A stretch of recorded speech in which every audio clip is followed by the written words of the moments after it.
Shalom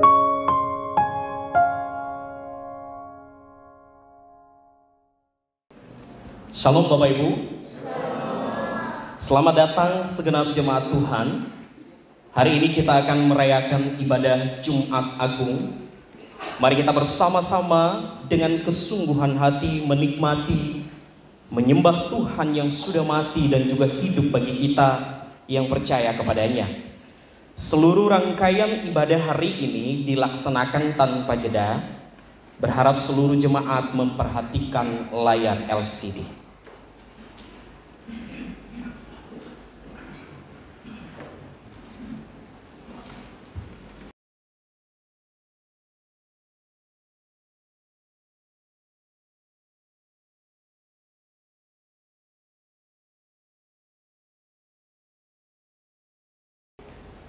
Pertolongan kita dalam ibadah dan perayaan Jumat Agung pagi ini datang dari Tuhan yang menciptakan langit dan bumi dan yang memeliharanya senantiasa. Turunlah atas kita semua kasih karunia dan damai sejahtera dari Bapa, Anak, dan Roh Kudus. Amin. Mari kita sama-sama berdoa. Bapa yang baik, kami bersyukur kepadamu. Engkau masih beranugerah bagi kami pada kesempatan ini. Bukan karena kuat, kami hebat, tetapi karena kasih-Mu yang sempurna, yang memberikan kami kesempatan untuk bisa hadir, bahkan ada sampai detik ini ya Tuhan. Terima kasih untuk pengorbanan-Mu, untuk karya salib-Mu bagi hidup kami ya Tuhan. Engkau tidak memandang kami dari keberdosaan kami. Engkau melihat kami oleh belas kasihan-Mu ya Tuhan. Seluruh keberadaan kami hari ini, kami bawa hidup kami, hati kami untuk menyembah Engkau, mengagungkan Engkau sebagai Allah yang hidup di dalam hidup kami. Berkati seluruh rangkaian ibadah kami hari ini ya Tuhan. Apapun yang kami lakukan, biarlah kami fokus menyenangkan hati-Mu. Melalui pujian, melalui segala sesuatu yang kami lakukan, bahkan di dalam kami merenungkan firman-Mu, biarlah Engkau hadir di hati dan di tengah-tengah kami Bapa. Terpuji-pujilah nama-Mu, biarlah hati-Mu disenangkan, Engkau ditinggikan melalui ibadah kami. Di dalam Kristus Yesus kami berdoa dan bersyukur. Amin.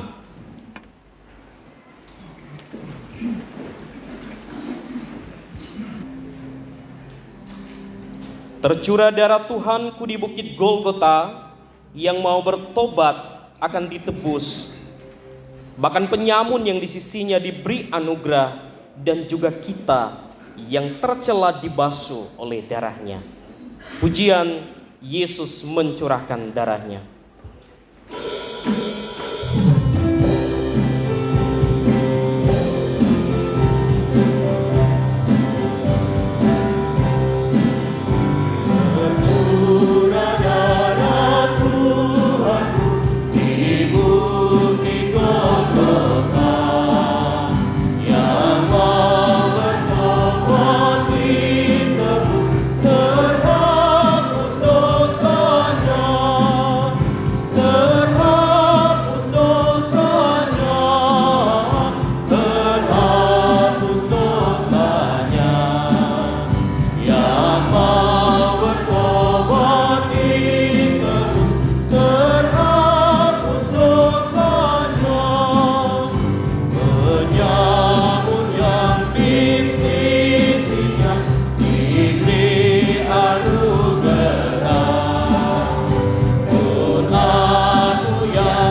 dan suci selamanya, dan suci selamanya, sehingga selamat Tuhan, dan suci selamanya. Karya salib Yesus membawa kita pada satu perenungan bahwa hendaknya kita jangan lupa peristiwa Getsemani. Pujian pimpin ke Kalvari.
Dipersilakan duduk.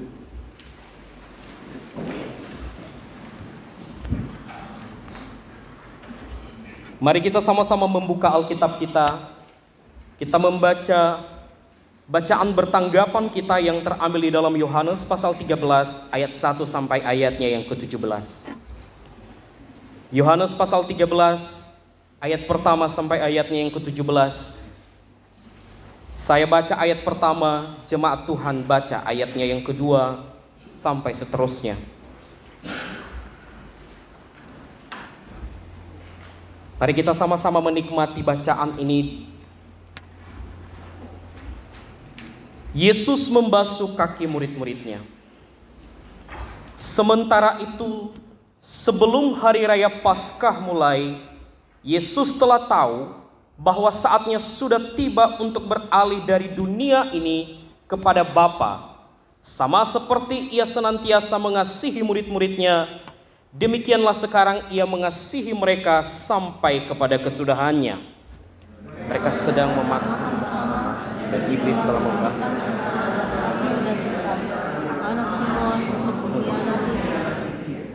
Yesus tahu bahwa Bapanya telah menyerahkan segala sesuatu kepadanya dan bahwa Ia datang dari Allah dan kembali kepada Allah. Lalu bangunlah Yesus dan menanggalkan jubahnya, dan mengambil sehelai kain lenan dan mengangkatnya.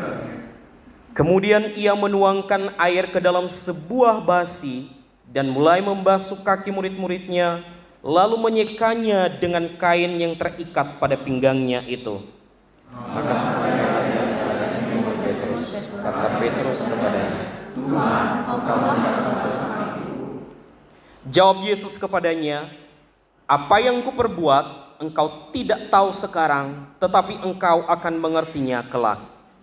Kata Petrus kepadanya, engkau tidak akan membasuh kakiku sampai selama-lamanya. Jawab Yesus, jika aku tidak membasuh engkau tidak mendapat bagian.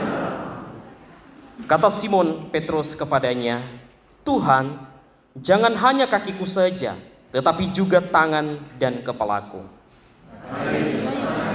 Siapa telah mandi, Ia tidak usah membasuh diri lagi selain membasuh kakinya, karena ia sudah bersih seluruhnya.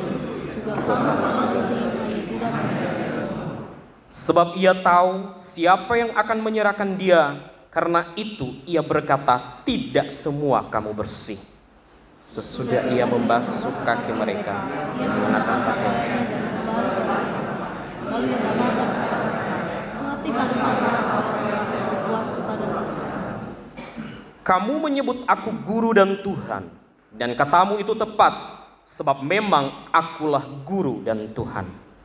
Jadi jikalau aku membasuh kakimu, aku yang adalah Tuhan dan gurumu, maka kamu pun wajib saling membasuh. Sebab aku telah memberikan suatu teladan kepada kamu, supaya kamu juga berbuat sama seperti yang telah kuperbuat kepadamu. Aku berkata kepadamu, Sesungguhnya seorang hamba tidak ada yang tinggi daripada tuannya, ataupun seorang utusan daripada dia yang mengutusnya. kita sama-sama baca ayat 17, 1, 2, 3. Jikalau kamu tahu semua ini, maka berbahagialah kamu jikalau kamu melakukannya. Amin.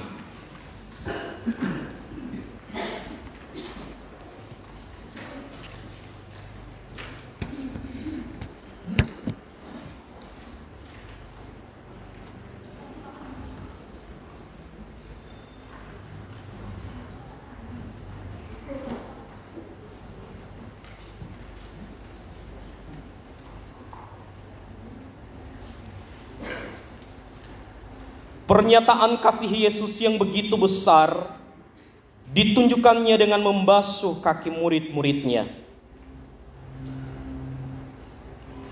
Ia yang adalah Tuhan dan Guru merendahkan dirinya dan mengambil tempat seorang hamba dengan membasuh kaki murid-muridnya.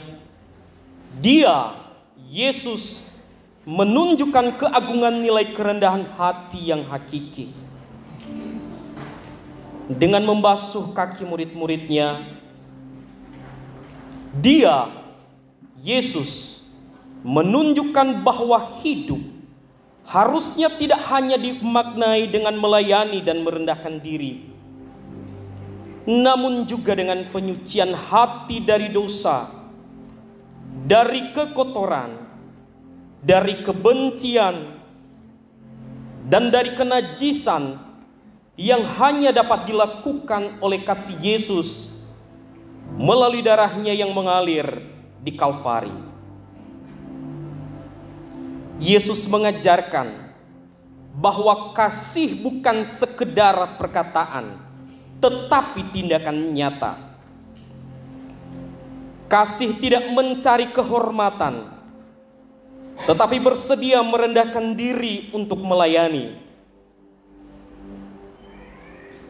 Lebih dari itu, hanya kasih Kristuslah yang dapat mengubah hidup kita menjadi baru.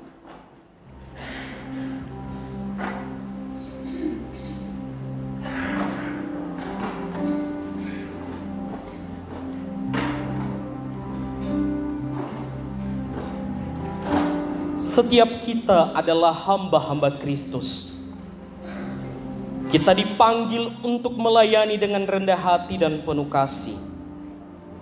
Sebagaimana teladan kerendahan hati yang Yesus teladankan di malam sebelum Ia disalibkan. Maka di momen ini kita akan melakukan pembasuhan kaki seperti yang Yesus sudah lakukan, sebagai wujud nyata bagaimana para pelayan Tuhan saling melayani dengan rendah hati, penuh kasih, serta senantiasa taat kepadanya.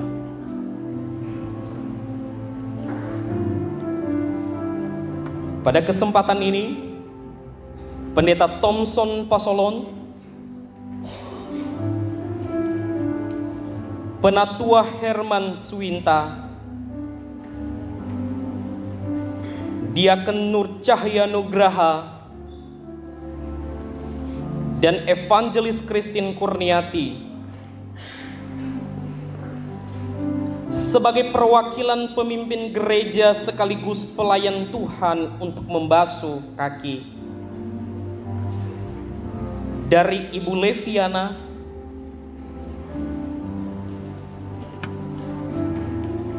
Bapak Li Ali Arifin,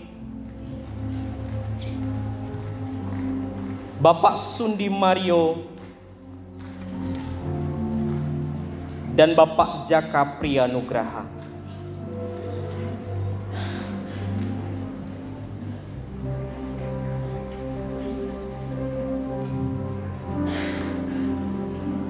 Keempat saudara kita ini adalah ketua-ketua wilayah atau yang mewakili.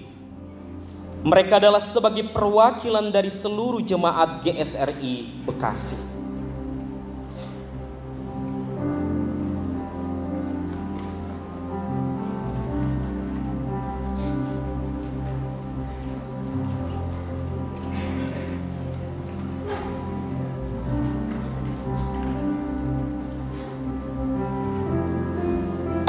Peristiwa yang dramatis ini terjadi pada malam terakhir sebelum Yesus ditangkap dan disalibkan. Yesus melakukannya untuk mempertunjukkan kepada murid-muridnya betapa besar kasihnya kepada mereka.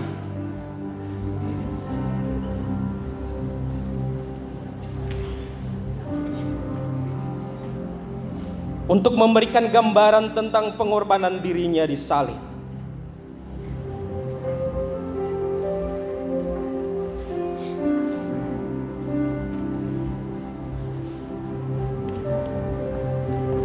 Dan untuk menyampaikan kebenaran bahwa dia meminta para muridnya saling melayani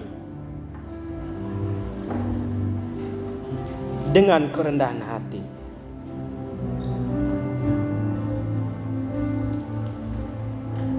Keinginan untuk menjadi yang terbesar senantiasa mengganggu pikiran mereka.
Pada malam perjamuan terakhir itu, Yesus tahu bahwa salah satu muridnya akan menyangkal dan mengkhianatinya hingga akan membawa pada kematiannya.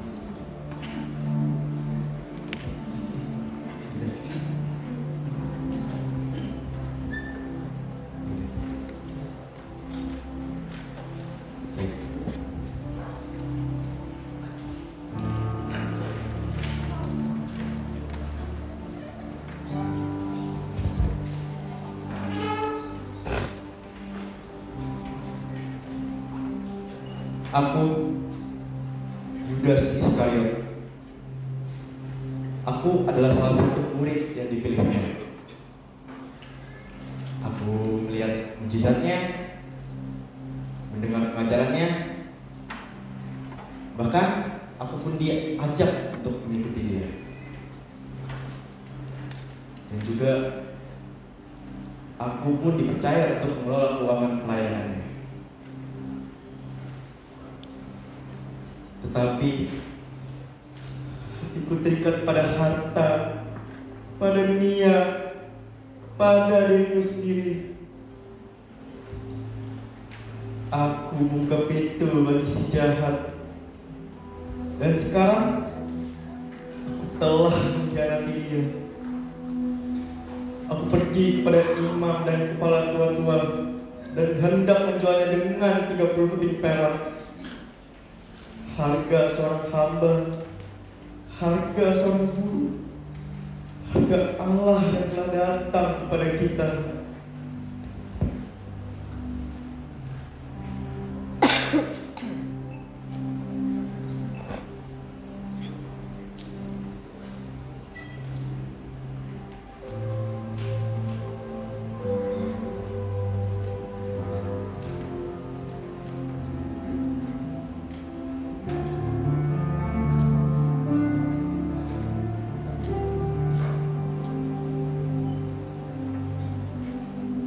Mencium keningnya sebagai tanda kasih yang berubah menjadi pengkhianatan.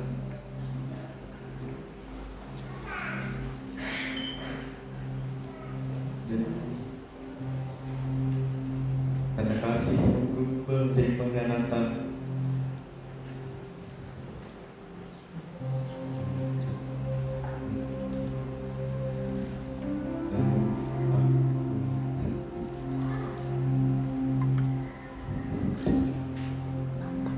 Mataku bertatapan dengan matamu Tuhan. Tatapanmu penuh dengan kasih sayang. Namun aku malah menyerahkannya kepada mereka untuk dihukum mati. Aku menyesal. Aku telah menyerahkan darah orang yang tak bersalah. Namun mereka tidak peduli. Mereka hanya berkata, itu urusanmu sendiri.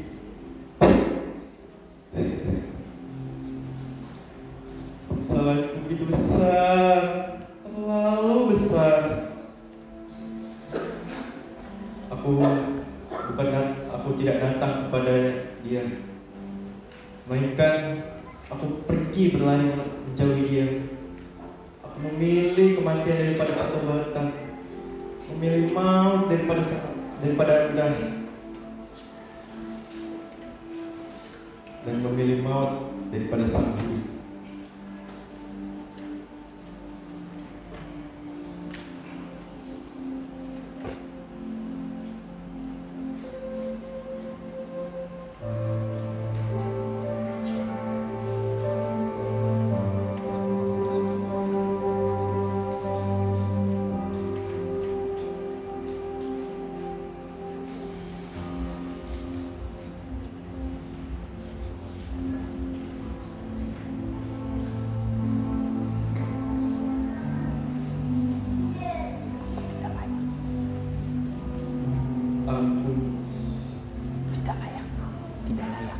Aku sudah tidak layak di hadapan lagi itu.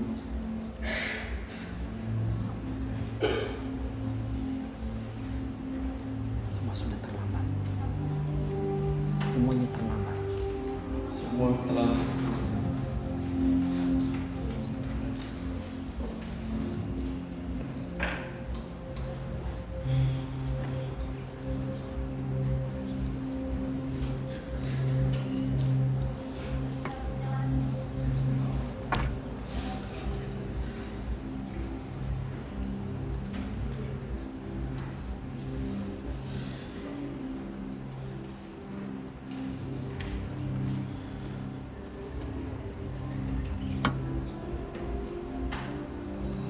Petrus.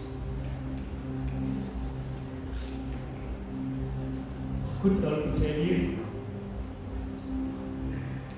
Dengan tonggak aku berkata, biar mereka terguncang imannya, dan mereka akan meninggalkan Kau, Tuhan.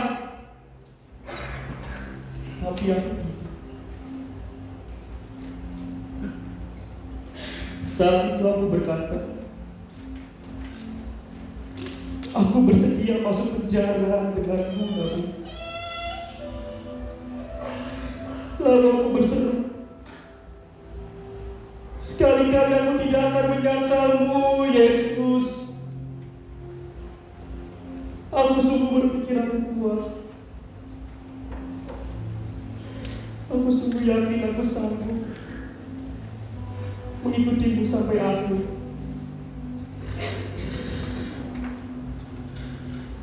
Aku pikir aku lebih baik dari yang lain.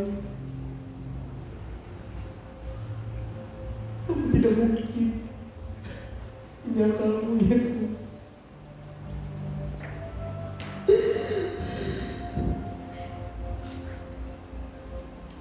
Namun,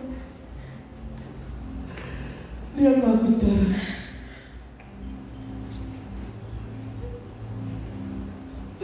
Aku menyangkalmu, Guru.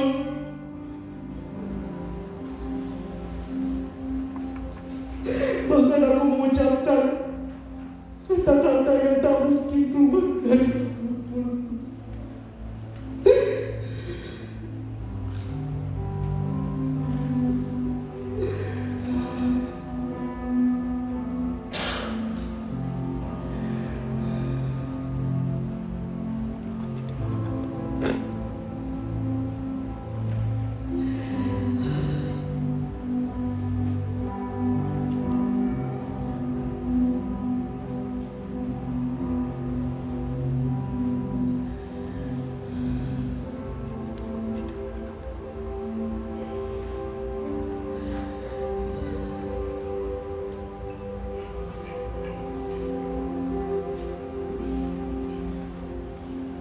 Saat itu aku berkata, aku tidak mengenal dia.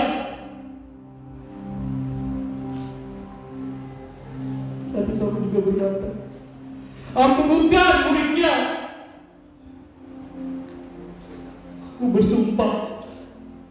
Aku bersumpah aku tidak mengenal dia. Aku takut. Aku minta.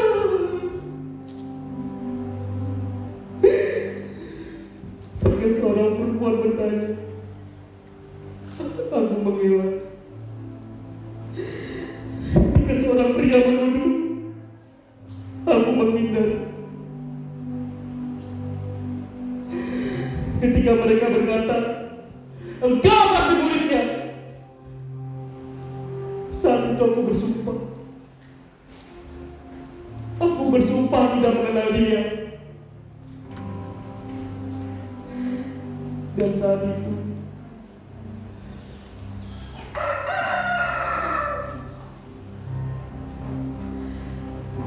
lalu hanya berkata,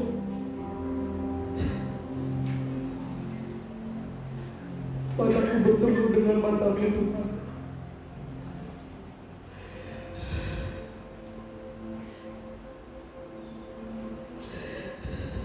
Tatapanmu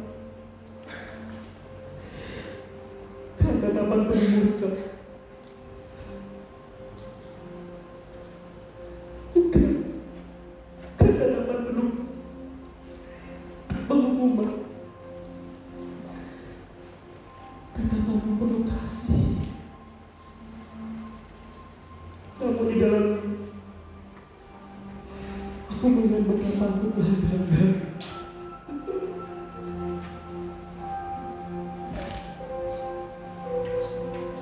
Aku menyesal, Tuhan. Aku lari. Aku selalu lihat hatimu, Tuhan.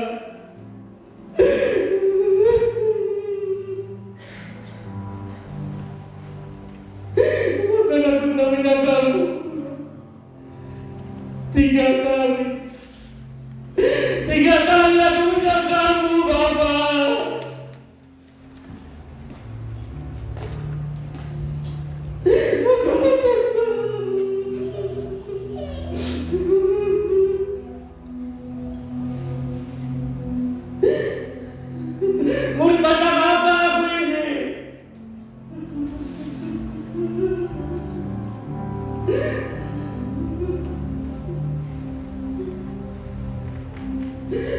Aku sudah tidak lihat lagi kepada kamu.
Sorry.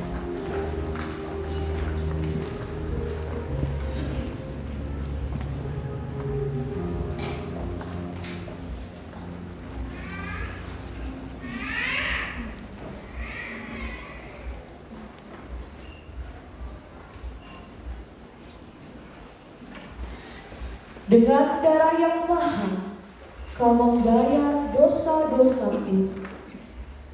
Dengan segenap kasih dan pengorbananmu, Kau menebus diriku.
Dan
Bapa kami yang di surga, inilah ungkapan hati kami ya Tuhan, dari hati kami yang paling dalam,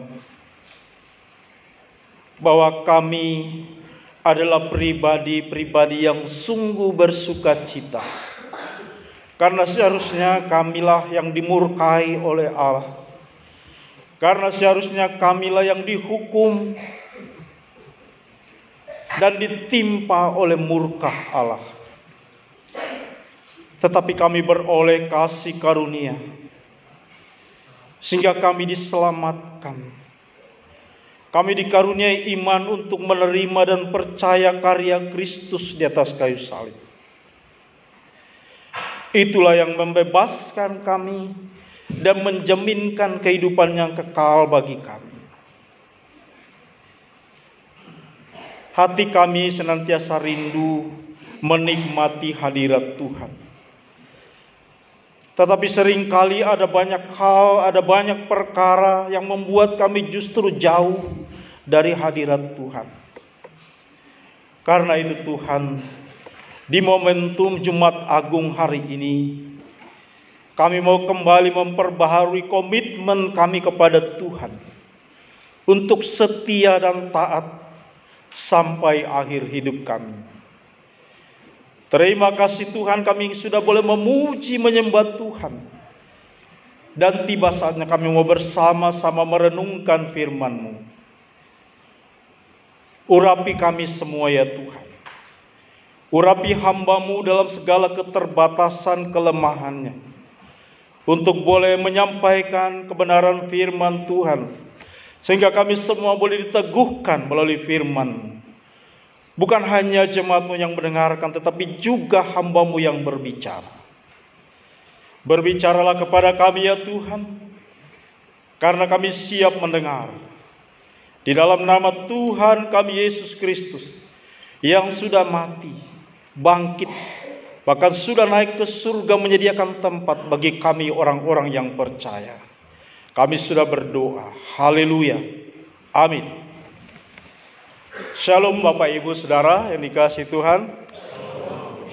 Ya, saya percaya kita dibawa dalam suasana yang begitu mencekam melalui fragmen yang ditampilkan di depan. Ya, kira-kira itulah sedikit gambaran yang terjadi ketika Tuhan mau mengambil alih hukuman yang seharusnya ditimpakan kepada kita. Sebelum kita merenungkan firman Tuhan, saya dengan sukacita boleh menyambut Bapak Dr. Edwin untuk berdiri. Kami menyambut sukacita boleh hadir bersama-sama kami. Ya, Bapak dosen dari STT Iman. Terima kasih Pak sudah bergabung bersama kami Pak. Tuhan memberkati. Baik Bapak Ibu, tema kita hari ini seorang murid berkhianat yang sudah dilakukan oleh Saudara Markus. Jadi namanya bukan Yudas ya Bapak Ibu. Jadi hanya fragmennya saja dia menjadi Yudas. Ya, Saudara Markus. Ya, tema kita adalah seorang murid yang berkhianat. Mari sama-sama kita membuka Alkitab kita. Sekali lagi kita melihat dari Lukas pasal 22. Kita akan membaca ayat 47 sampai dengan ayatnya yang ke-53. Lukas pasal 22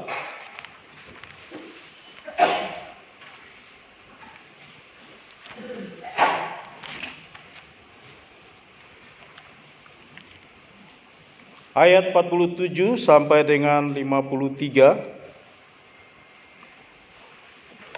Saya mengajak kita mengambil bagian dalam membaca firman Tuhan dengan perikop Yesus ditangkap. Saya membaca ayat 47, Bapak Ibu Saudara, 48 silih berganti sampai ayat yang ke-53. Demikian bunyi firman Tuhan. Waktu Yesus masih berbicara, datanglah serombongan orang, sedang muridnya yang bernama Yudas.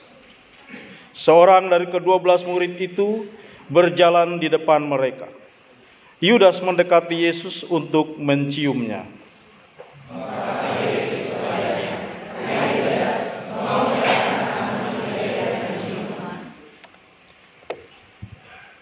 ketika mereka yang bersama-sama dengan Yesus melihat apa yang terjadi, berkatalah mereka, "Tuhan,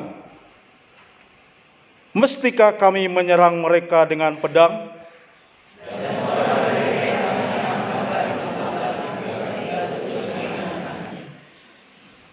Tetapi Yesus berkata, "Sudahlah itu." Lalu ia menjamah telinga orang itu dan menyembuhkannya.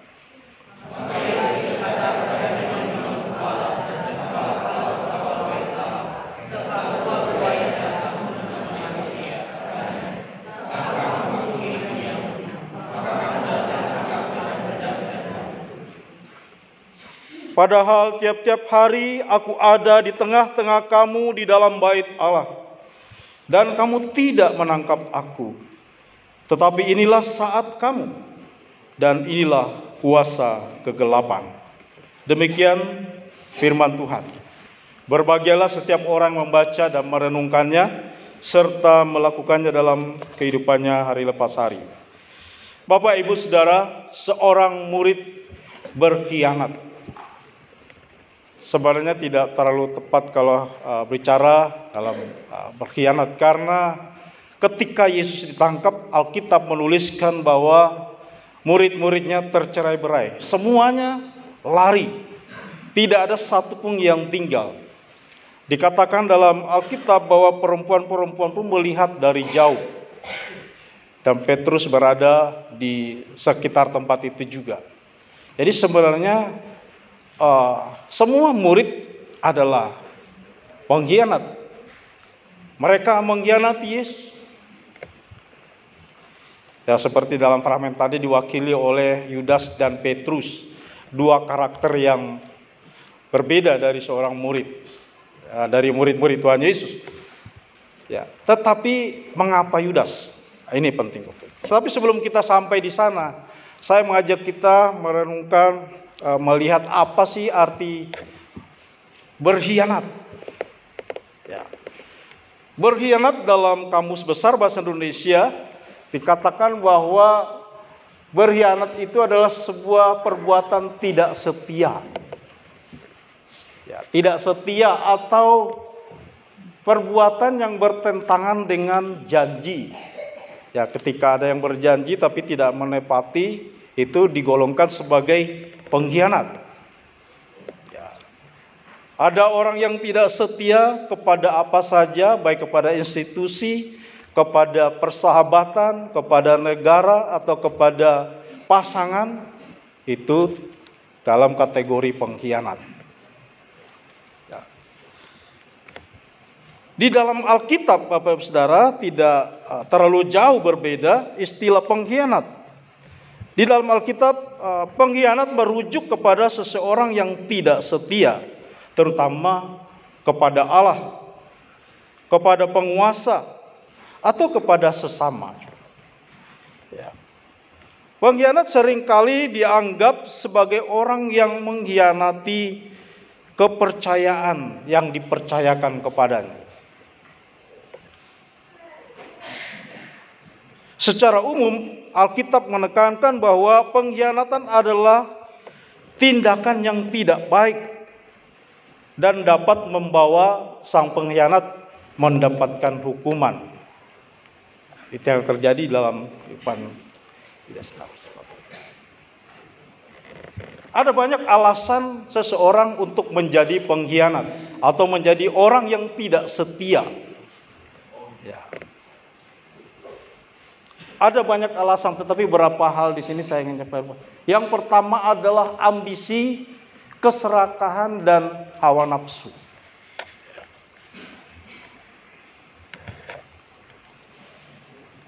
Keserakahan, ambisi, dan hawa nafsu. Mungkin ambisi boleh, tapi ambisius mungkin itu yang akan membuat orang menjadi pengkhianat. Nah, Bapak Ibu Saudara, seorang yang tidak bisa mengendalikan hawa nafsunya, yang tidak bisa mengendalikan nafsu serakahnya, itu akan mendorong dia menjadi seorang pengkhianat. Ya, untuk mencapai tujuannya, yaitu orang yang ambisi dan serakah hawa nafsu. Yang kemudian yang kedua, Bisa terjadi seorang pengkhianat karena kurangnya iman atau lemah imannya. Seorang yang kurang iman atau tidak yakin kepada Allah, mungkin saja pada satu saat akan berkhianat. Saya tidak berharap ada di jemaat GSR Bekasi yang seperti demikian. Jadi lemah iman, kurang percaya kepada Allah. Nah, Bapak Ibu, bukankah seringkali kita dalam hidup ini meragukan kuasa Allah? Kita seringkali bertanya, di mana Allah? Dengan persoalan-persoalan, dengan pergumulan yang sangat berat. Kita seringkali mempertanyakan, di mana Allah? Apakah benar Allah ada? Bapak Ibu, dengan kekurangan iman atau lemahnya iman ini seringkali membuat kita menjadi pengkhianat. Lalu yang berikut, situasi sulit. Ya. Situasi sulit bisa membuat orang menjadi pengkhianat. Tekanan ekonomi misalnya. Atau faktor sosial. Hubungan dengan sesama itu bisa membuat kita menjadi seorang pengkhianat. Ya.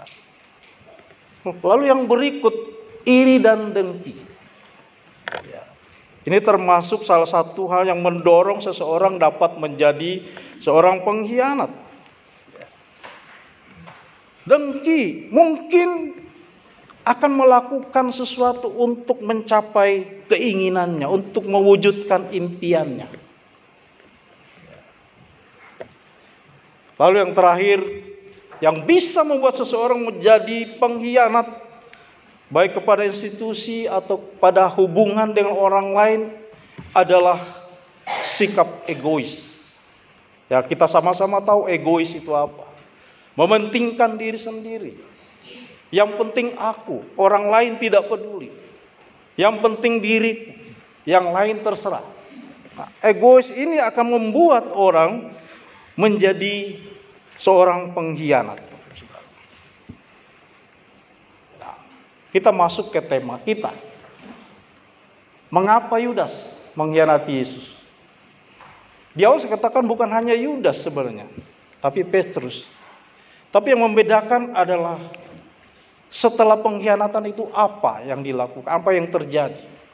Dalam fragmen tadi Petrus yang diwakili saudara Riki memperlihatkan bahwa Petrus menyesal, dua-duanya menyesal. Yudas pun menyesal, Saudara. Alkitab menuliskan. Tapi setelah penyesalan, jalan yang ditempuhnya itu membedakan. Petrus kemudian bertobat kembali kepada Tuhan. Dan dia dipakai dengan luar biasa. Tetapi Yudas, Saudara, menyesal. Tapi dia memilih jalannya sendiri. Memilih dengan cara mati, bunuh diri. Alkitab menuliskan. Mengapa Yudas mengkhianati Yesus? Ini yang akan kita renungkan bersama-sama. Yang pertama, karena Yudas tidak beriman kepada Yesus. Bapak Ibu Saudara, walaupun Yudas adalah salah satu dari 12 murid, atau dia adalah salah satu orang yang dipilih menjadi murid Tuhan. 12 murid Tuhan. Dan Yudas salah satunya. Ya.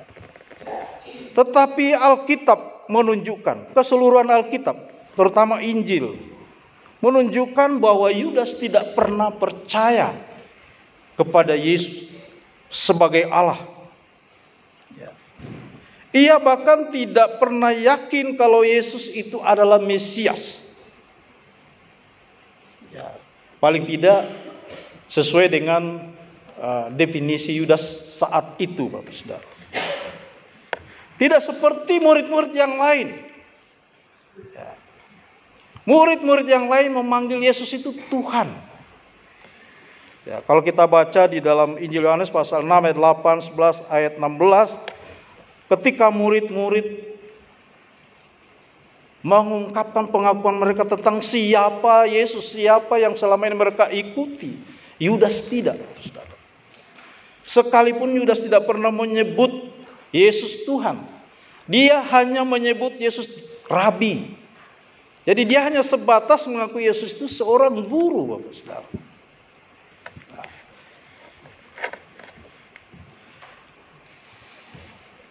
Karena dia tidak mengakui Yesus sebagai Tuhan, maka itulah yang menjadi dasar bagi dia untuk bisa mengkhianati orang yang diikuti paling tidak 2 tahun lebih dia ikuti. Bapak Ibu Saudara kasih Tuhan, saya mengatakan hal demikian terjadi juga bagi kita. Jika kita tidak percaya bahwa Yesus adalah Allah yang berinkarnasi menjadi manusia di dalam Yesus Kristus, maka itu akan membuat kita satu kesalahan demi kesalahan oleh karena pemahaman yang salah tentang Allah. Saya mau tegaskan Bapak Saudara, Yesus hanya satu-satunya yang sanggup mengampuni dosa. Yesus satu-satunya yang sanggup mengampuni dosa manusia. Jadi mengapa Yudas mengkhianati Yesus? Karena dia tidak benar-benar percaya kepada Yesus. Bapak Saudara, sudah berapa tahun kita percaya Tuhan? Sudah berapa tahun kita menjadi orang Kristen? Sudah berapa tahun kita bergereja? Apakah di dalam hati kita benar-benar yakin bahwa Yesus itulah Tuhan satu-satunya? Apakah kita benar-benar meyakini bahwa Yesus satu-satunya juru selamat saya, tidak ada yang lain? Ini penting Bapak Saudara. Supaya kita tidak seperti Yudas, mengikuti Yesus, mendengarkan ajarannya, melihat mujizat yang dilakukannya, tetapi dia tidak pernah mengakui Yesus Tuhan. Dia hanya seorang guru. Itulah sebabnya dia berkhianat. Yang kedua, Saudara, mengapa Yudas berkhianat? Yang kedua dikatakan bahwa ia tidak benar-benar memiliki hubungan pribadi dengan Yesus. Ya. Selain dia kurang iman, selain dia tidak percaya Yesus adalah Tuhan, dia tidak benar-benar punya hubungan pribadi dengan Yesus. Bapak Ibu Saudara, kekristenan bukan soal aturan, soal hukum-hukum, tetapi lebih daripada itu adalah relasi, hubungan, yaitu hubungan kita dengan Tuhan. Jadi kekristenan adalah relasi, hubungan dengan Tuhan. Inilah yang tidak dimiliki oleh Yudas. Benar dia ada dalam kelompok 12 itu, tapi dia tidak percaya bahwa Yesus adalah Tuhan, tetapi juga tidak memiliki hubungan pribadi dengan Yesus. Bapak Ibu Saudara, ketika kita membaca Injil, ya, di sana kita melihat bahwa ketika Yesus mengurutkan nama-nama muridnya, ketika memanggil murid-muridnya, dimulai dengan Petrus, Simon yang disebut Petrus, lalu kedua anak Zebedeus, dan seterusnya. Nama Yudas selalu ditempatkan di tempat terakhir, disebutkan di paling terakhir. Ya. Urutan itu secara umum sebenarnya ingin menggambarkan hubungan yang khusus dengan Yesus. Sehingga Yudas dengan urutan yang seperti itu yang ditulis di dalam Injil. Nah, ini menggambarkan bahwa ia sebenarnya tidak punya hubungan pribadi dengan Yesus.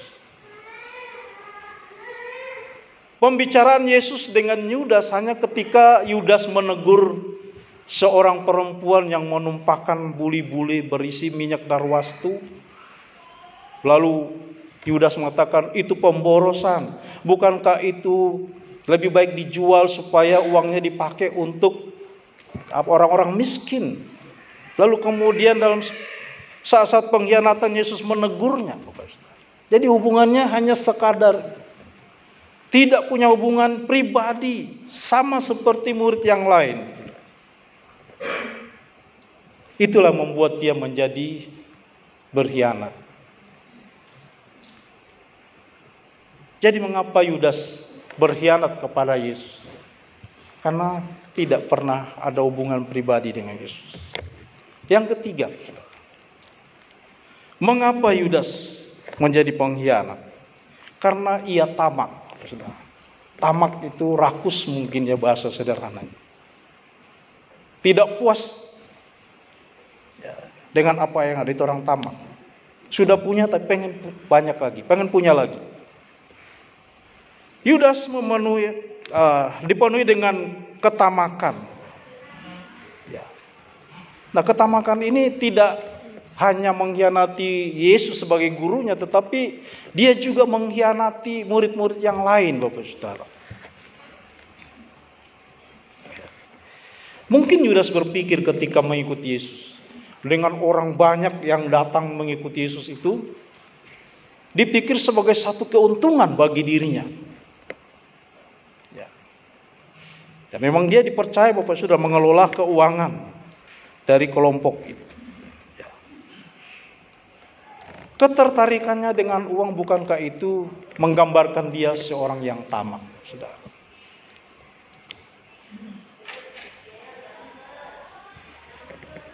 Bapak Ibu Saudara yang kasih Tuhan, Yudas mengkhianati Yesus karena memang dia tamak. Bahkan Alkitab menuliskan dia seorang pencuri, Saudara. Ketika dipercayakan mengelola keuangan atau kas pelayanan Yesus dan murid-murid, dia selalu mengambilnya, dia. Sehingga Alkitab menuliskan dia adalah seorang pencuri. Dan sikap tamak inilah membuat dia tidak setia kepada Yesus. Nah, Alkitab dikatakan dia menjual Yesus hanya 30 keping perak. Bapak Ibu Saudara, kalau dikurskan itu 30 keping perak sebenarnya tidak banyak. Ya, tidak banyak. Mungkin gaji 20 hari waktu itu. Sekarang mungkin tidak sampai 500.000, tidak sampai 1 juta. Tetapi pada zaman itu 30 keping perak juga sangat berharga. Karena uang itu dipakai untuk membeli tanah pekuburan yang namanya hakal dama. Nah, kalau uang sebesar itu bisa membeli sebidang tanah, itu berarti itu bernilai, Saudara. Ya. Ia dipenuhi sikap tamak.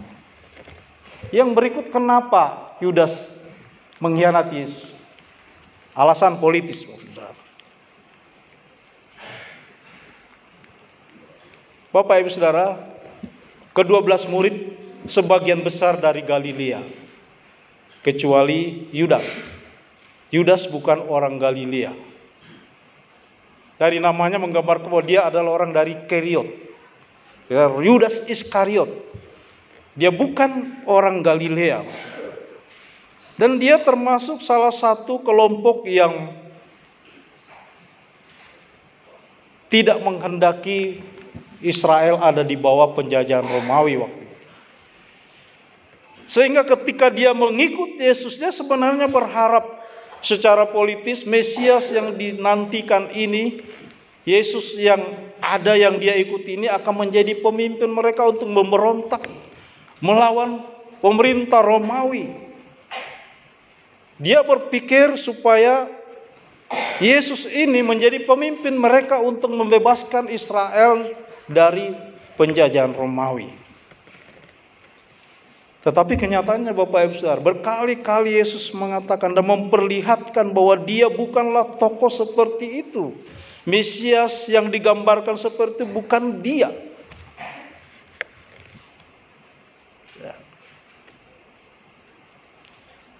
Sebenarnya Yesus sudah berulang kali menegaskan bahwa dia berencana untuk mati. Jadi dalam perjalanan pelayanan mereka bersama murid-murid, Yesus senantiasa dan selalu mengatakan bahwa dia akan mati. Anak manusia akan diserahkan. Anak manusia akan dibunuh.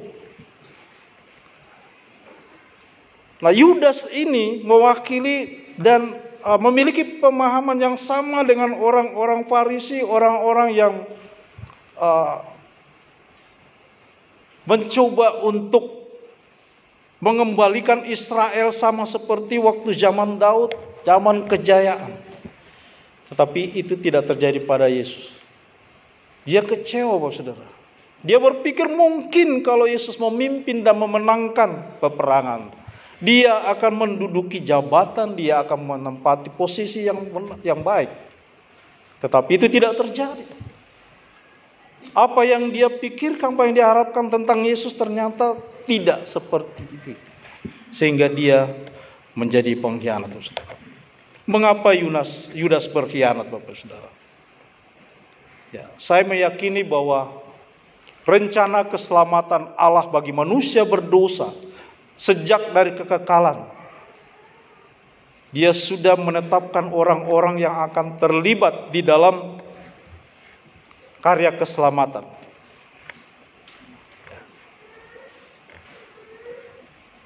Termasuk Yudas. Dan Yudas ada di dalam master plan Allah untuk keselamatan manusia. Dia menempatkan Yudas. Ya, makanya Yudas dipahami sebagai tokoh kontroversial karena kalau tidak ada Yudas, tidak ada penyaliban. Yesus tidak ditangkap. Itu menurut tapi yang saya pahami adalah bahwa Allah melibatkan Yudas di dalam rencana keselamatannya bagi manusia. Tapi kenapa Yudas? Itu yang telah kita pelajari. Kan bisa yang lain. Kenapa bukan Petrus? Kenapa bukan Simeon atau yang lainnya? Tetapi Yudas sudah masuk ke dalam rencana agung Allah untuk keselamatan manusia. Dan dia, Bapak Ibu Saudara, rencana pengkhianatan ini sudah dinubuatkan sebenarnya. Dalam Mazmur, di dalam kitab Zakaria dikatakan bahwa dia akan dijual 30 keping perak. Harga seorang hamba pada zaman itu. Jadi Yudas masuk dalam rencana Allah untuk keselamatan manusia dengan menyerahkan orang yang selama dia ikuti. Orang yang selama ini dia ikuti, yang dia dengarkan pengajarannya, dia menyaksikan bagaimana dia membuat mujizat. Temukannya sekali. Mungkin waktu Lazarus bangkit, Yudas mengetahui dan melihat bahwa ini bukan manusia biasa harusnya. Sudah.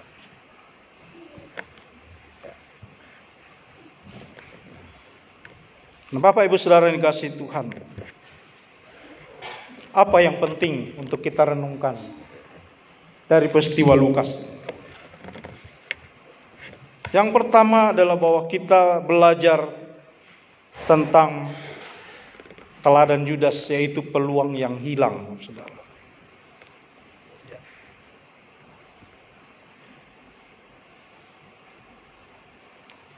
Sebenarnya ada peluang untuk diselamatkan, karena berkali-kali Yesus memperingatkan,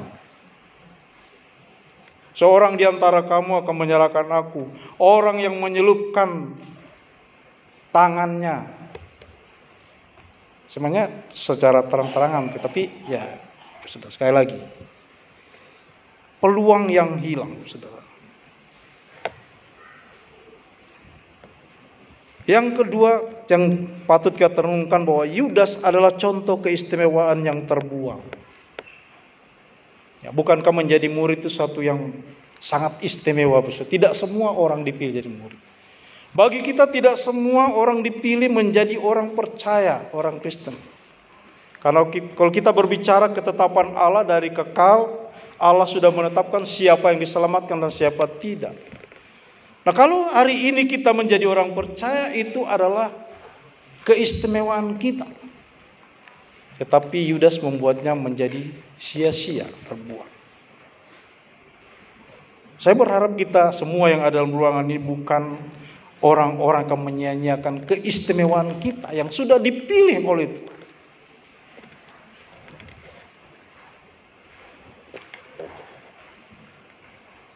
Nah, yang ketiga, kita belajar dari Yudas ini tentang cinta uang adalah akar segala persoalan.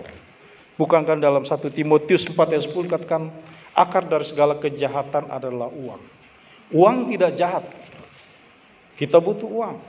Uang tidak dosa. Hanya caranya, cara memperolehnya, cara menggunakan itu adalah dosa. Cinta akan uang adalah akar dari segala kejahatan, dan itulah yang terjadi pada diri Lukas. Saya ingin menyimpulkan begini Bapak Saudara. Dari peristiwa Yudas ini, kita diperingatkan untuk berhati-hati terhadap segala sesuatu. Karena iblis, kuasa yang menjadi lawan Allah sampai hari ini, bekerja di balik segala sesuatu. Bekerja di dalam ketamakan, bekerja di dalam kelemahan iman, bekerja di dalam keserakahan, bekerja di dalam segala hal yang bisa membuat kita menjadi orang-orang yang berkhianat. Melalui momentum Jumat Agung ini Bapak Saudara, saya mengajak kita semua kembali memperbarui komitmen kita untuk setia. Baik kepada Tuhan, kepada gereja, kepada pasangan kita masing-masing. Akhir-akhir ini kesetiaan begitu mahal Bapak Saudara, begitu langka. Berapa banyak hamba Tuhan yang tidak setia lagi kepada gerejanya hanya karena materi, uang, aset. Baru-baru ini saya membaca, melihat di YouTube, bagaimana sesama hamba Tuhan saling menghujat dan mengeluarkan semua boroknya. Yang satu keluarkan boroknya, yang satu keluarkan boroknya.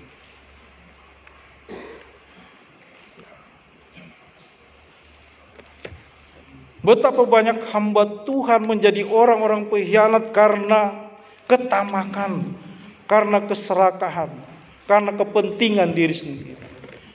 Berapa banyak jemaat gereja Tuhan berselisih paham, meninggalkan gereja hanya karena egois, hanya kepentingan diri sendiri, mau menang sendiri, mau merasa benar sendiri. Karena itu sekali lagi, melalui momentum Jumat Agung ini, mari kita kembali periksa hati kita. Apakah kita adalah pribadi-pribadi, murid-murid yang setia pada Tuhan, dengan mengingat betapa Dia telah berkorban, serahkan hidupnya, serahkan nyawanya, mati, mengalami penderitaan, hinaan, celaan, siksaan, diludahi, ditampar. Semua itu dikerjakannya untuk saya dan saudara yang adalah orang-orang durhaka yang patut dimurkai oleh Allah. Mari Bapak Saudara, melalui ibadah Jumat Agung ini kita kembali menjadi orang-orang yang memperbarui komitmen kita. Aku mau setia kepada Tuhan, setia kepada institusi gereja di mana saya berjemaat, setia kepada pasangan masing-masing. Kiranya Tuhan menolong memberkati kita. Amin. Saya boleh minta Diakonus Cahya untuk berdoa.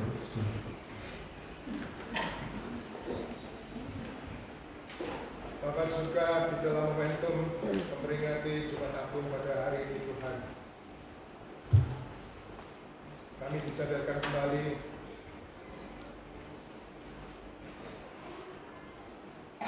bahwa kami tidak lebih baik daripada Yudas Iskariot yang telah berkhianat kepadamu ya Tuhan.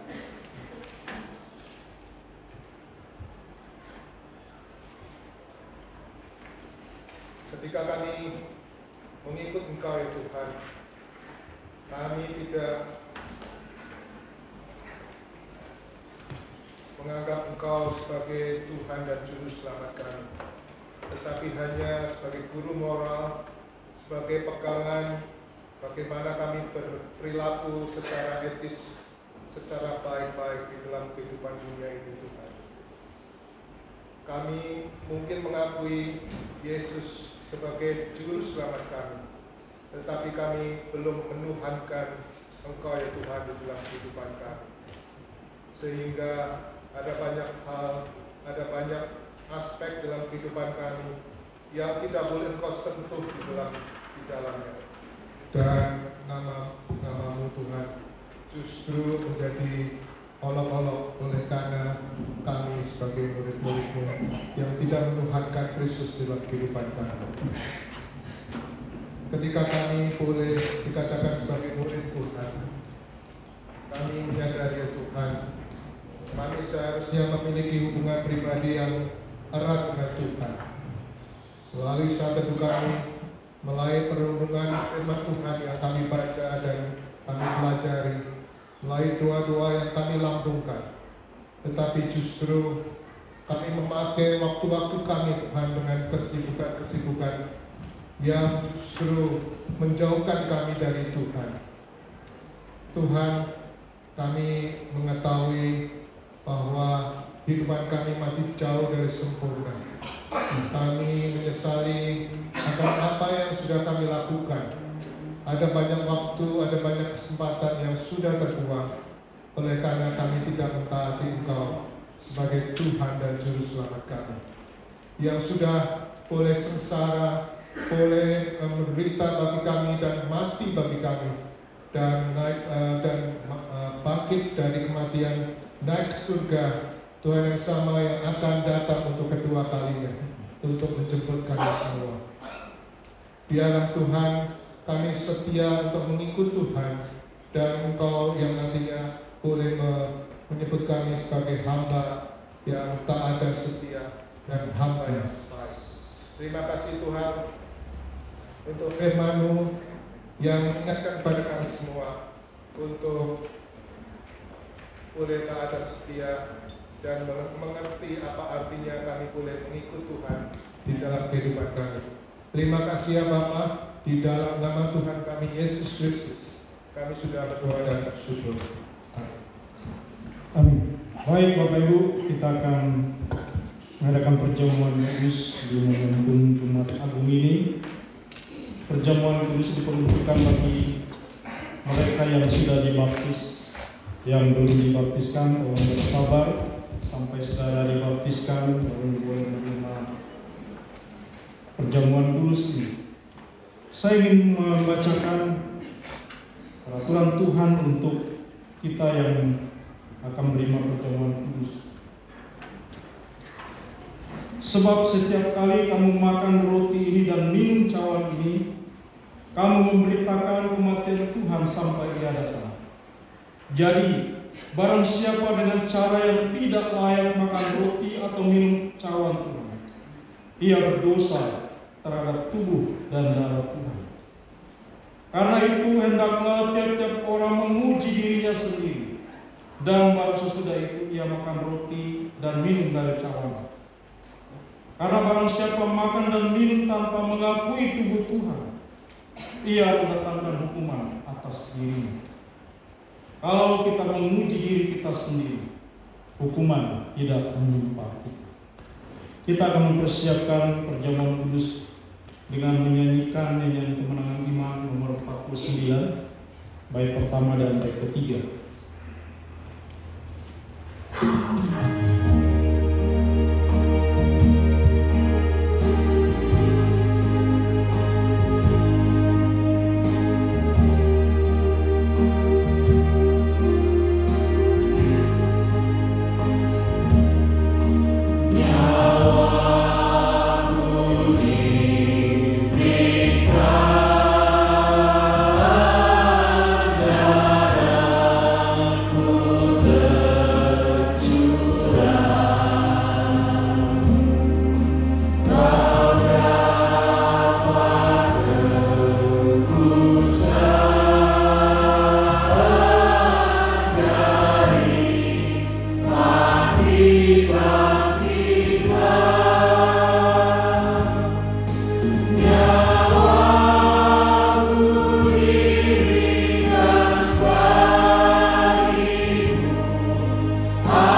Kristus, saya mengajak kita mengarahkan mata iman rohani kita ke Bukit Golgota. Lebih dari 2000 tahun yang lalu Tuhan Yesus tergantung di sana. Tangan dan kakinya dipatah, kepalanya diberi mahkota duri sehingga darahnya menetes, lambungnya ditikam dengan tombak yang membuat darahnya tercurah habis. Semua itu dialami dan dilakukan untuk kita orang-orang yang durhaka, untuk kita orang-orang yang berdosa, supaya kita dibebaskan dari hukuman maut. Saat ini Dia bertanya kepada kita masing-masing, aku sudah meninggalkan tahta kemuliaan, aku sudah disengsarakan bagi, dan nyawaku sudah diserahkan bagi. Apakah balasanmu kepada Bapak Sinutomo akan mewakili kita berdoa untuk pengampunan dosa sebelum kita menerima roti dan terang. Bapa yang kami sembah di dalam nama Tuhan Yesus Kristus, siapakah kami Tuhan yang adalah debu dan kembali kepada debu? Siapakah kami yang adalah dosa, bukan durhaka, tetapi karena kasih Tuhan Yesus yang telah mati bagi kami, sehingga kami boleh melihat Bapa dan beroleh hidup yang kekal. Bapa dalam surga, kami di dalam perjalanan kehidupan kami, dari hari demi hari, dari menit per menit, dari jam ke jam, dari minggu ke minggu, dan kami sampai kepada perjamuan kudus ini untuk memperingati akan kematian Tuhan Yesus Kristus.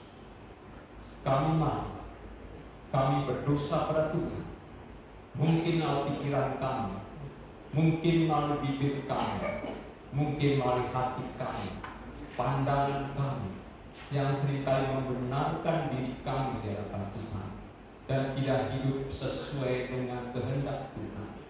Oleh karena Tuhan, kami mengakui akan dosa-dosa kami, kuduskan dan sucikan kami, supaya kami boleh berlayak menjadi saluran dari berkat Tuhan.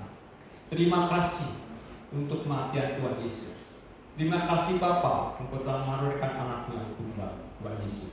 Terima kasih Allah Kudus, Engkau membimbing kami untuk mengenal Tuhan Yesus. Terima kasih Allah Tunggal pada segala sesuatu. Di dalam nama Tuhan dan Juru Selamat kami yang hidup, Yesus Kristus kami sudah berdoa. Amin.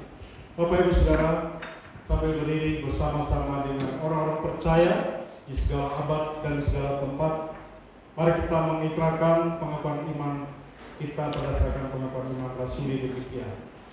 Aku percaya kepada Allah, Bapa yang Maha Kuasa, Bapa langit dan bumi, dan kepada Yesus Kristus Anaknya yang tunggal Tuhan kita, yang dikandung dari Roh Kudus, lahir dari Maria, yang menderita sengsara dan wabah Pontius Pilatus, disalibkan, mati dan dikuburkan, turun ke dalam kerajaan Allah. Pada hari yang ketiga, bangkit kembali dari kamar mati, naik ke surga, duduk di sebelah kanan Allah, Bapa yang Maha Kuasa, dan dari sana dia akan datang untuk menghakimi orang yang hidup dan yang mati. Aku percaya kepada Roh Kudus, Gereja yang kudus dan am, persekutuan orang kudus, pengampunan dosa, kebangkitan orang mati, dan hidup yang kekal. Amin. Bapak Ibu silakan duduk.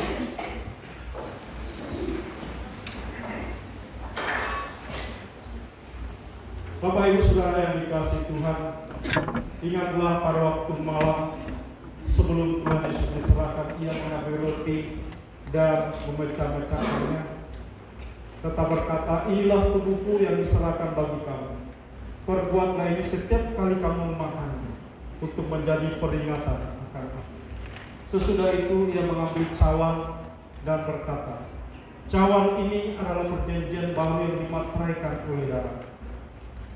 Perbuatlah ini setiap kali kamu meminum untuk menjadi peringatan akan aku. Roti dan anggur akan dibagikan. Dan silakan Bapak Ibu mempersiapkan diri. Setelah menerima bersama-sama kita akan minum.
Sambil mempersiapkan diri, dengarlah sabda Tuhan.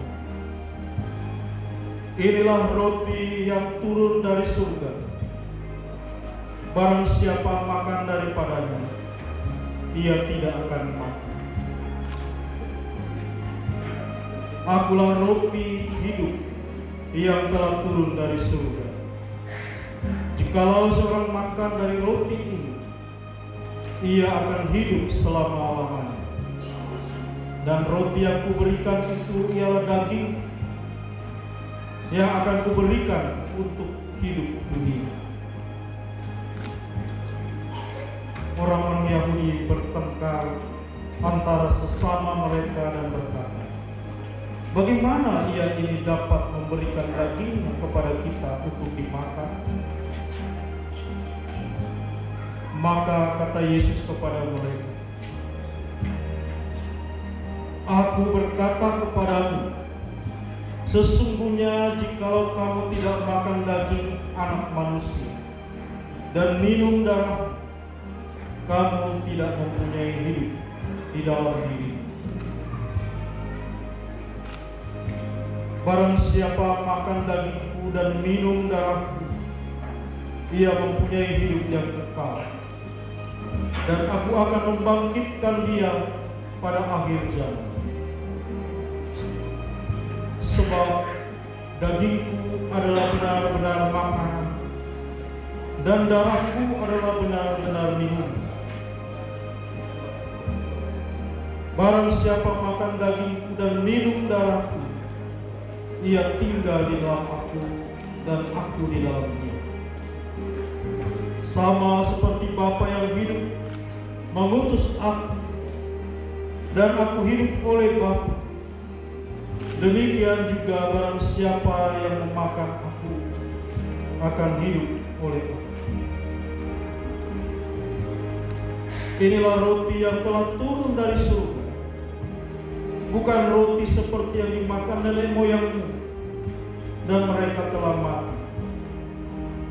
Barang siapa makan roti ini, ia akan hidup selama-lamanya.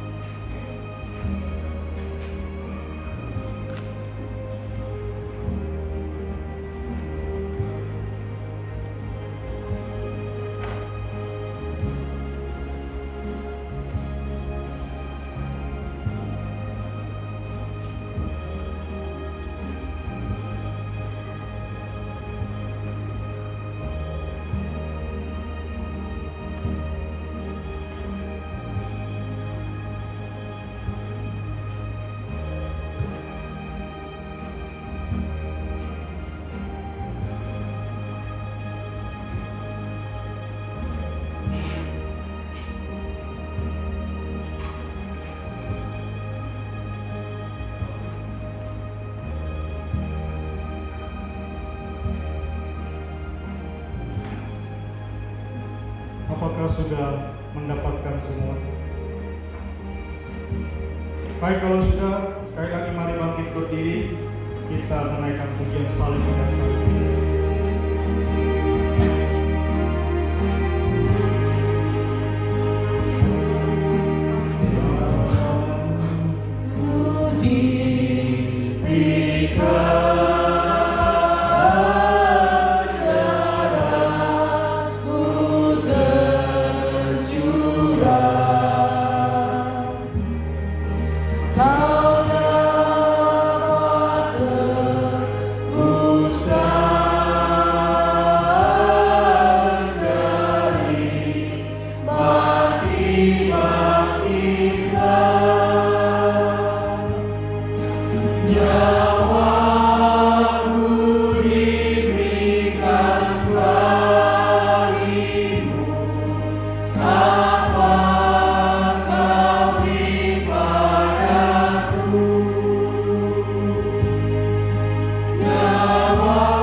Bersama-sama kita akan menyanyikan Bawalah Aku dekat ke salib.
Mari sama-sama kita angkat roti di tangan kanan kita. Dengarlah sabda Tuhan. Yesus berkata, inilah roti yang telah turun dari surga. Barang siapa memakannya, ia mempunyai hidup yang kekal. Mari kita terima roti sebagai lambang tubuh Tuhan kita. Mengucap syukur.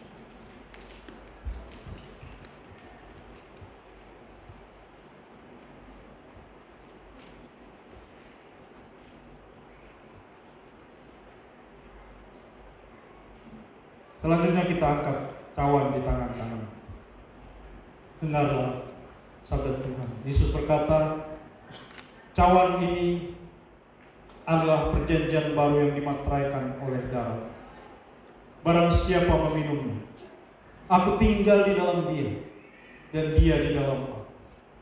Mari kita terima anggur sebagai lambang darah Tuhan dengan mengucap syukur.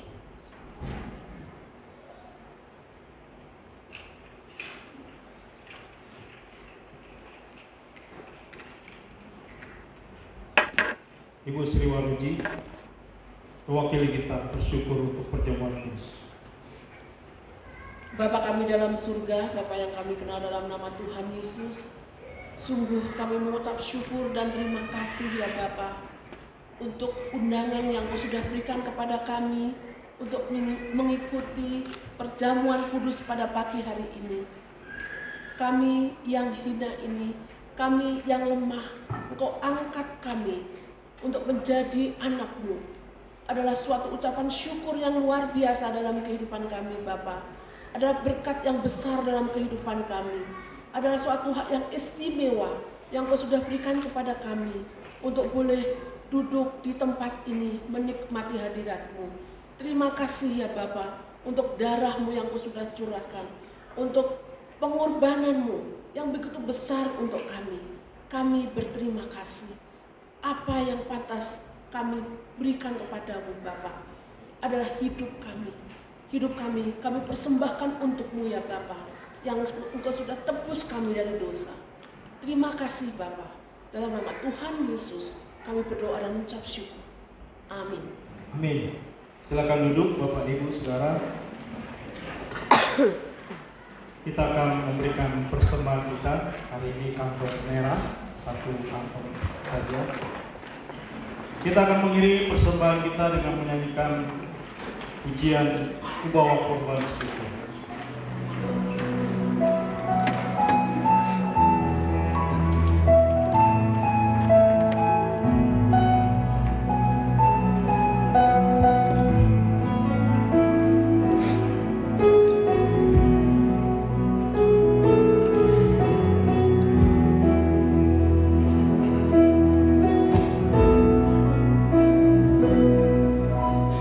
Saat ku masuk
masih tetap berdiri Bapak Ibu Saudara, kita akan mengakhiri ibadah kita. Kita akan menyanyikan satu pujian yang mengatakan, karena salibmu aku hidup.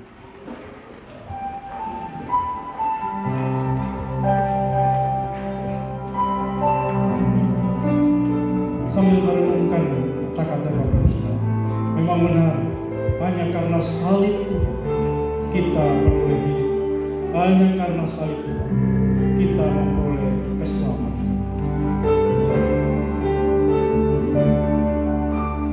Hanya Kau Tuhan di hidupku,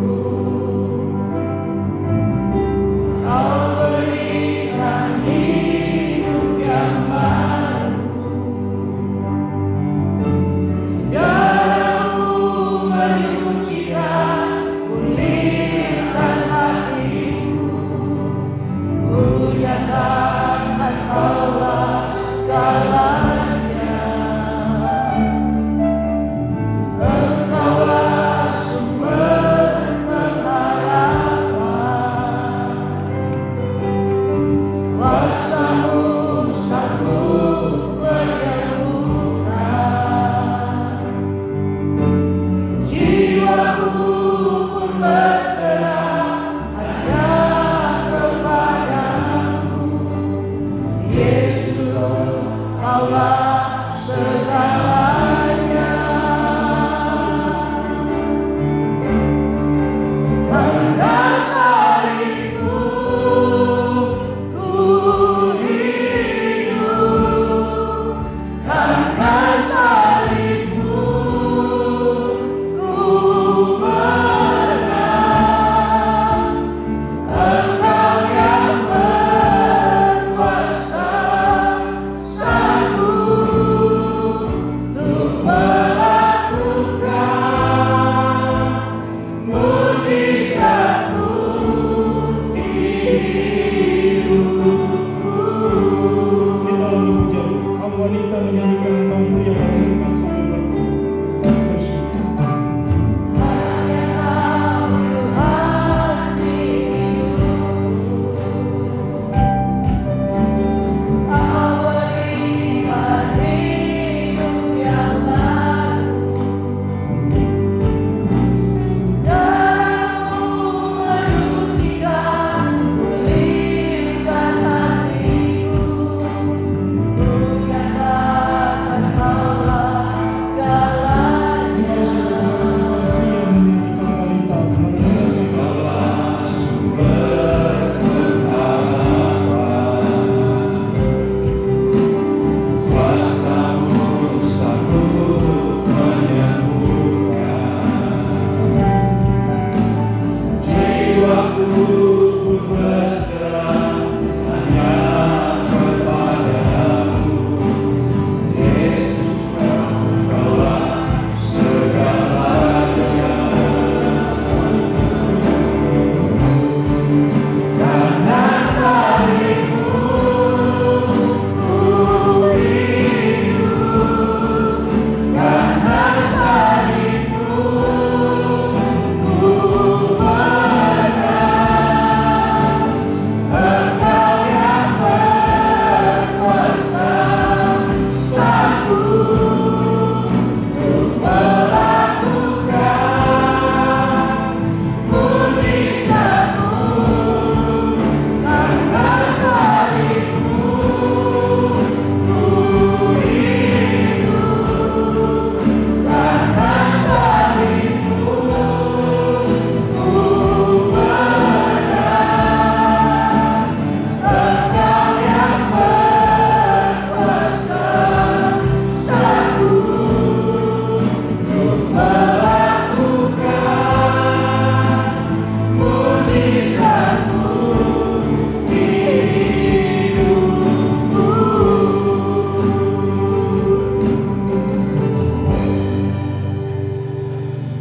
Benar Bapak Ibu Saudaraku yang dikasihi dalam Tuhan Yesus Kristus.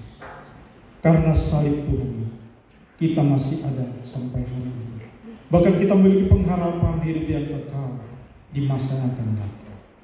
Sebelum kita menerima berkat dari Tuhan, marilah kita kembalikan segala puji, hormat, kemuliaan bagi Bapa, Anak, dan Roh Kudus dengan pujian doxa.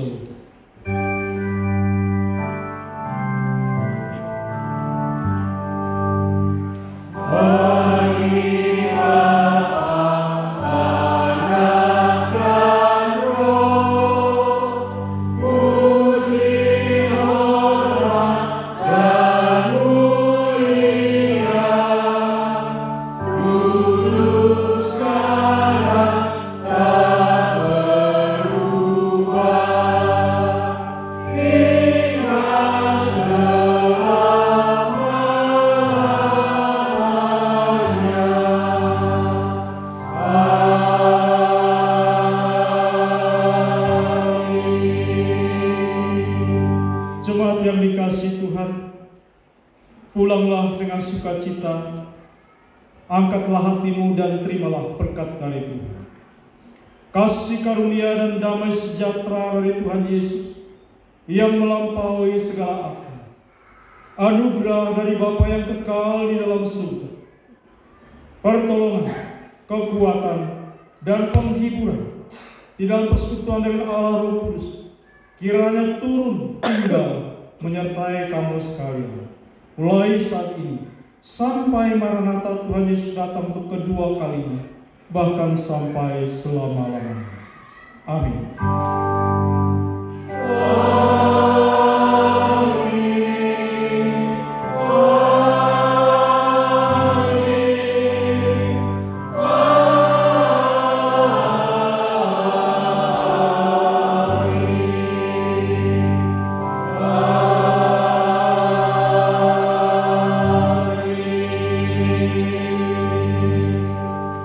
Silakan duduk Bapak Ibu Saudara, saat teduh ibadat Jumat Agung selesai.